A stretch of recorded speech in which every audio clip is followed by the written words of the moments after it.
주기도문으로 함께 기도하시겠습니다. 하늘에 계신 우리 아버지, 아버지의 이름을 거룩하게 하시며 아버지의 나라가 오게 하시며 아버지의 뜻이 하늘에서와 같이 땅에서도 이루어지게 하소서. 오늘 우리에게 일용할 양식을 주시고 우리가 우리에게 잘못한 사람을 용서해 준 것 같이 우리 죄를 용서해 주시고 우리를 시험에 빠지지 않게 하시고 악에서 구하소서. 나라와 권능과 영광이 영원히 아버지의 것입니다. 아멘. 찬송가 406장 찬송하시겠습니다.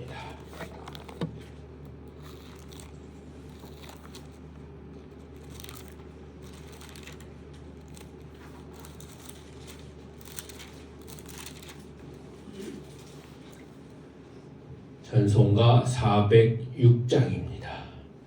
고난 내 영혼 편히 쉴 곳과 풍랑이로도 안전한 포구 폭풍까지도 다스리시는 주의 영원한 팔을 지해 주의 영원하신 팔 함께 하사 항상 나를 붙드시니 어느 곳에 가든지 요동하지 않음은 주의 팔을 의지함이라. 세상 친구들 나를 버려도 예수는 함께 동행함으로 주의 은혜가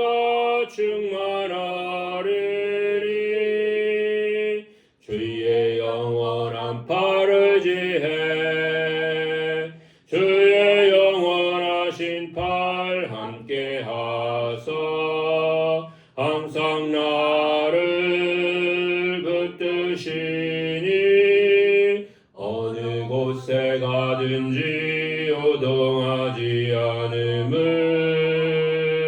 주의 팔을 의지함이라. 나의 믿음이 연약해져도 매래에 비한 힘을 주시니 의태할 때도 안보하시는 주의 영원한 팔을 지해 주의 영원하신 팔 함께 하사 항상 나를 붙드시니 어느 곳에 가든지 요동하지 않음은 주의 팔을 의지함이라. 능치 못한 이유 주께 없으니 나의 일생을 주께 맡기면 나의 모든 짐 대신 지시는 주의 영원한 팔을 지해 주의 영원하신 팔 함께 하사 항상 나를 붙드시니 어느 곳에 가든지 요동하지 않음은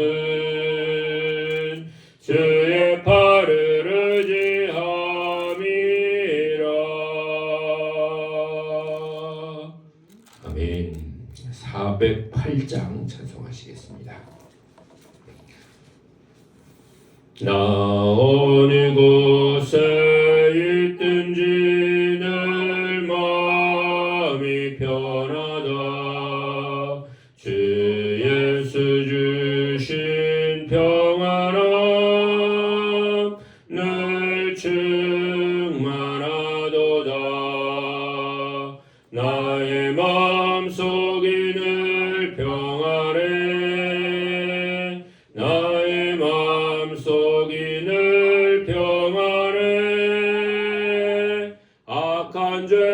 파도가 많으나 마음이 늘 평안해.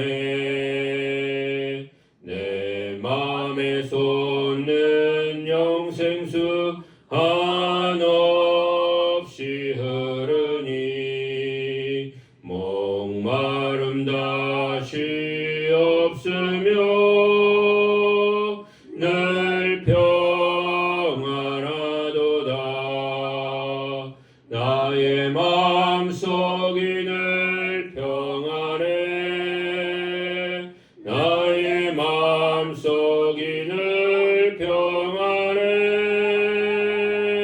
악한 죄 파도가 많으나 마음이 늘 평안해.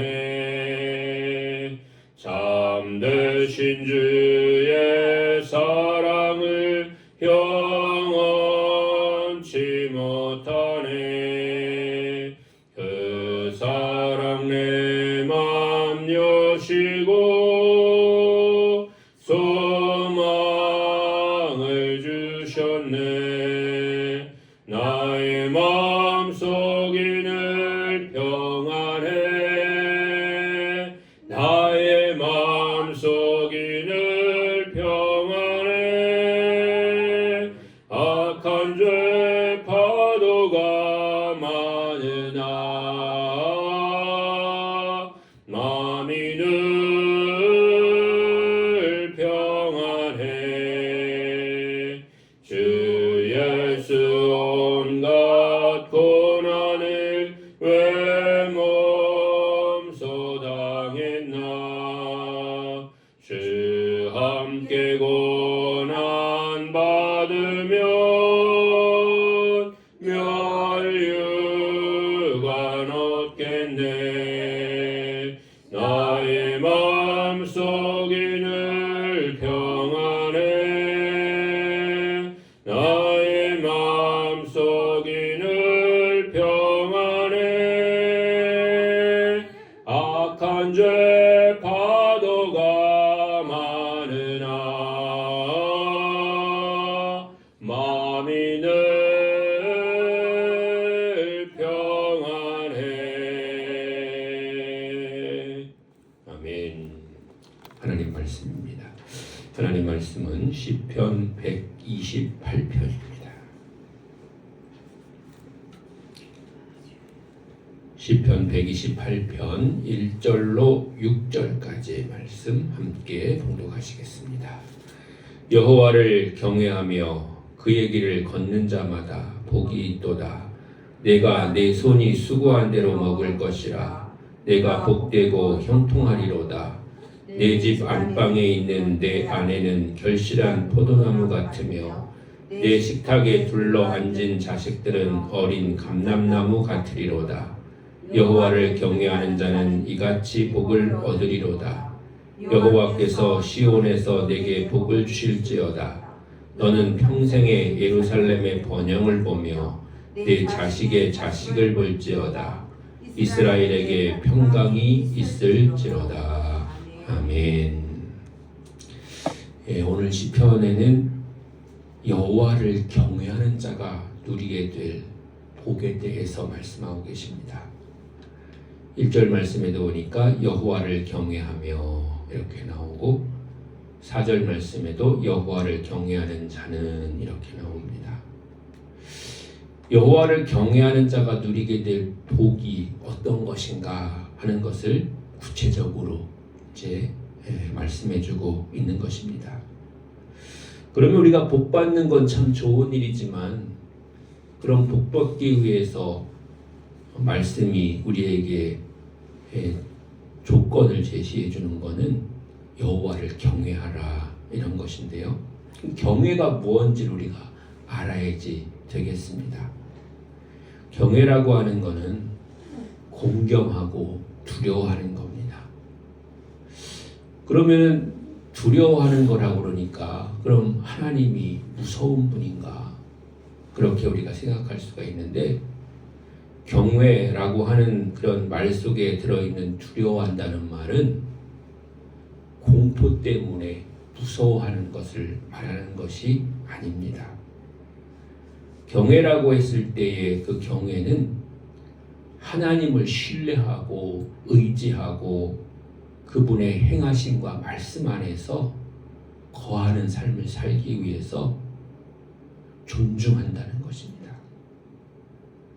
우리가 무서워야 그걸 지키고 따르는 그런 마음이 생길 때가 있잖아요. 그런데 그 지킨다고 무서워한다는 말 속에 형벌이 아니면 징계가 아니면 꾸중이 무서워서 그런 것이 아니라 하나님을 경외한다고 할 때 그 경외의 두려움이라고 하는 것은 하나님의 크고 높으심 그리고 우리를 지키시는 하나님의 그 크신 사랑과 은혜에 대한 그런 존중이 그 가운데 들어있어서 우리가 어쩔 수 없이 지키는 것이 아니라 우리의 모든 것을 다해서 우리가 그 뜻을 그 말씀을 지켜나가는 그런 삶을 말하는 것입니다. 그래서 스스로 낮추는 것이고요. 우리가 겸손하게 되는 그런 태도를 말하는 것입니다. 세상 사람들은 왜 우리가 낮추면은 무시하게 되잖아요. 그러나 하나님 나라의 원리는 그렇지 않습니다. 하나님 나라의 원리는 먼저 된 자가 나중되고 나중된 자가 먼저 되는 것입니다. 그리고 예수님은 말씀하시기를 자기를 낮추는 사람이 천국에서는 큰 자라고 그렇게 말씀하셨고 또 큰 자가 작은 자를 섬겨야 될 것이다 이렇게 말씀하셨습니다. 그러니까 하나님 나라의 원리, 하나님의 말씀의 뜻은 무언가 나보다 높은 사람이기 때문에만 내가 겸손하고 낮아지고 섬기고 따르는 것이 아니라 오히려 믿고 신뢰하고 의지함으로 또 그 가운데서 하나님의 뜻이 내게 온전히 임하는 것을 내가 깨달았기 때문에 그것을 우리가 따르고 지키고 행하는 삶을 살게 된다고 하는 것을 말씀하고 있는 것입니다. 만약에 우리가 교회 안에서 하나님의 질서가 아닌 세상의 질서가 적용된다면 예수 그리스도가 머리 되시는 온전한 그런 교회가 될 수가 없는 것입니다. 또한 우리 성도의 삶도 마찬가지입니다. 성도가 이 땅에 살아가는 동안에 믿음으로 산다고 했을 때 하나님의 뜻과 원리가 우리의 삶 속에서 나타나고 이루어져야 되는데 그렇지 않고 세상의 원리와 세상의 뜻을 따라서만 우리가 산다고 하면 우리의 믿음이 온전한 믿음이 될 수가 없고 하나님이 기뻐하시는 그런 열매를 맺을 수가 없는 줄로 믿습니다. 사랑하는 성도 여러분, 하나님을 온전히 경외하는 성도와 교회가 될 수 있으시기를 주님의 이름으로 간절히 축원합니다. 그리고 경외하는 자에게 주시는 구체적인 복에 대해서 오늘 성경이 말씀하고 계신데요. 첫 번째는 손이 수고한 열매를 먹을 것이다 이렇게 말씀하고 계십니다. 2절 말씀에 보면 내가 내 손이 수고한 대로 먹을 것이라 내가 복되고 형통하리로다 라고 말씀하고 계십니다. 우리가 사실은 이 땅 살아가면서 우리가 노력한 대로만 우리가 결실을 얻고 또 우리가 그만큼만 우리가 수확을 얻는다고 해도 그것도 하나님의 큰 은혜이고 축복인 줄로 믿습니다. 왜냐하면 어떤 때는 우리가 수고하고 애쓰고 노력해도 그만큼의 결과가 나타나지 않을 때도 많이 있기 때문에 그런 것이죠. 그러므로 우리는 겸손히 하나님 앞에 하나님 내게 어마어마하게 큰 복을 또 때로는 우리가 수고하지도 않은 그런 엄청난 그런 복을 내게 주십시오. 이렇게 하나님 앞에 구하기보다 내가 애쓰고 수고한 그런 만큼만 내게 복을 주시어서 그것을 통해서 내가 이 땅에서 살아가는, 그래서 그것을 가지고도 넉넉히, 그리고 하나님 앞에 드리고도 남음이 있을 만큼, 또 이웃을 섬기고도 남도록 그렇게 하나님 복 주십시오. 이렇게 하나님 앞에 기도하면 하나님은 구하는 것을 주실 뿐만 아니라 넘치는 은혜로 풍성하게 우리에게 함께 주실 줄로 믿습니다. 또 두 번째는 가정이 화목하고 번영하게 될 것이다. 이렇게 말씀하십니다. 3절 말씀해 보니까 내 집 안방에 있는 내 아내는 결실한 포도나무 같으며 내 식탁에 둘러앉은 자식들은 어린 감람나무 같으리로다 라고 표현하고 있습니다.